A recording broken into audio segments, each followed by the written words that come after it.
हम मुस्लिम महल्लों और बाजारों में देखते हैं कि मुसलमानों के वो छोटे छोटे बच्चे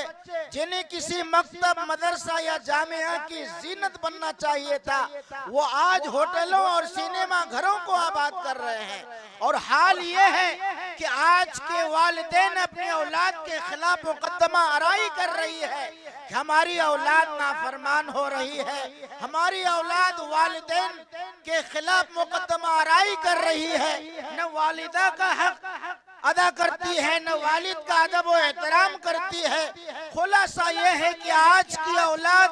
बिल्कुल बेहिसी की जिंदगी गुजार रही है। इसलिए मैं साफ तौर पर यह अर्ज कर देना चाहूंगा कि इसमें सरासर वालिदैन की गलती और खामी है। वालिदैन ने अपने औलाद के हुकूक अदा करने में चश्मपोशी की तो आज औलाद उनके हुकूक से